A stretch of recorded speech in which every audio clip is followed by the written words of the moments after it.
السلام عليكم ورحمة الله وبركاته. ازيكم يا حبايبي؟ عاملين ايه؟ معاكم ريهام على قناة يوميات سلوى اختي. جايه لكم النهارده بفيديو جديد. الفراخ البيضة. الفراخ البيضة دي يا جماعة كده بقى عمر 25 يوم بالظبط، زي ما انتم شايفين كده ما شاء الله. الاسبوع اللي فات زي ما كنت قايله لكم يا حبايبي كانوا عيانين.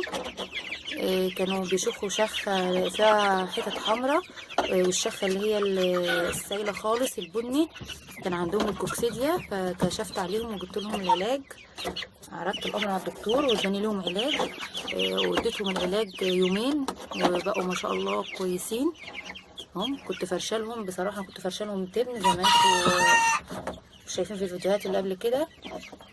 فغيرت وجبت لهم نشاره اهي. كانت طبقه جير تحت وفوقها طبقه تراب محمى او رطش حسب المتوفر، وفوقيهم طبقة النشارة. ليه يا جماعة؟ لأن التبن ما بيتشربش تحتهم. الشخ اللي هما بيشخوه التبن ما بيتشربوش، بيتنيه عين كده وبيتنوهم مش نضاف، رجلهم ما بتبقاش نضيفة وريحتهم وحشة وبيبقوا وحشين بصراحة. يعني أنا لما جبت النشارة ارتحت بصراحة كتير. النشارة حلوة ومريحة زي ما انتم شايفين كده، بتتشرب مفيش بلوله. برش لهم الاسبوع اللي فات حطيت لهم الجير فوقيه التراب المحمي فوقيه النشاره، كل يوم برش يجي كفين نشاره كده تحتهم. ما نضفتش بقى من ساعتها، بقالي اسبوع كده ما شلتش الطبقات دي كلها كده. فانا النهارده بقى بما ان الجمعه بقى واجازه فهنضف بقى ونشيل الطبقه ديت. انتوا شايفين كده هطلعهم الاول من هنا خالص، عشان زي ما قلت لكم قبل كده يا جماعه انا عملت العمله دي وتعبوا عيهم مني. عملت ايه؟ خليتهم موجودين كده وزقتهم في جنب، ورحت مقلقله بقى ومنضفه وهم موجودين، فالريحه طلعت عليهم وعيتهم. فانا مش هعمل كده بقى المره دي، هطلعهم خالص وهشيل السقايه والعلافه اهي. انا دلوقتي هي العلفه بتاعتهم والسقايه فيها برضو الايه الفاتح الشهيه ومودم يا جماعه. فتح الشاي والمقدم بحطه للفراخ البيضه وبحطه للفراخ البلدي. فانا هشيل السقايه واشيل العلافه واطلع الفراخ دي كلها كده بره وانضف، وابدا افرش طبقه برضو جير تاني واحط فيها طبقه تراب محمى هو المتوفر عندي، ما عنديش راتش. فالتراب المحمى برضو حلو يا جماعه، وفرشت فوق ايه النشاره اهو. تراب المحمى خفيف وبيتشرب وكويس. في ناس قالوا لي مش حط تراب محمى ممكن يعي والتراب ده يتعبهم.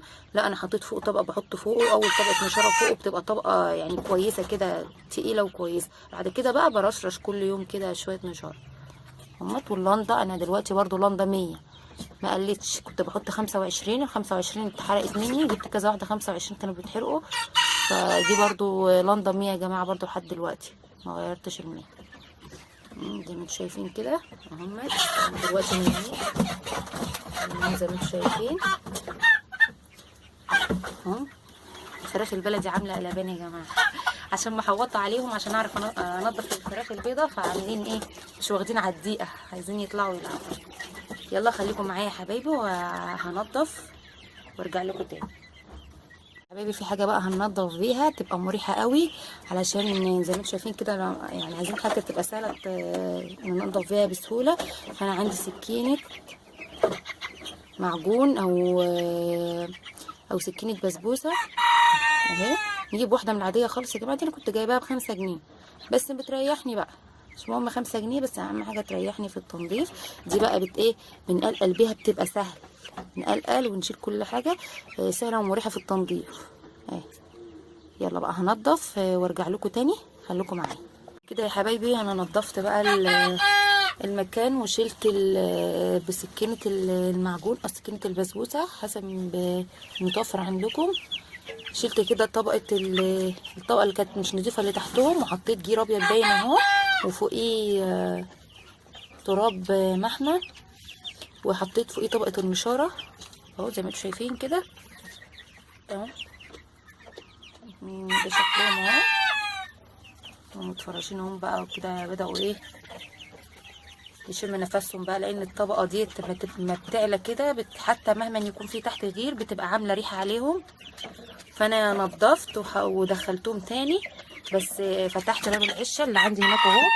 الباب اللي هناك ده زي ما انتم شايفينه كده، افتح يا ياسين الباب، افتح شويه الباب اهو زي ما ياسين فتح كده، فتحته شويه حلوين لما الريحه كده طلعت والجو بقى جميل. خلاص اقفل يا ياسين.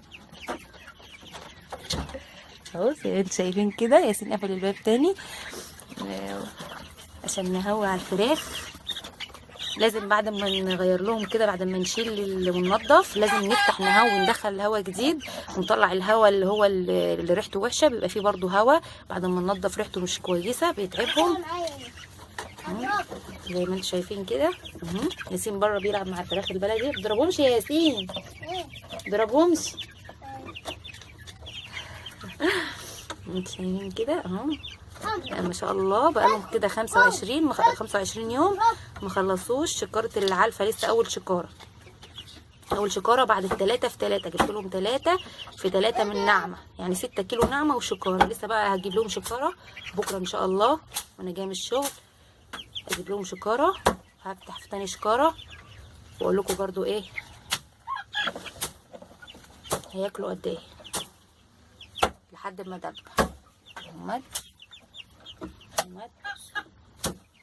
انتوا شايفين كده. واستنونوا فيديو جديد، والسلام عليكم ورحمه الله وبركاته.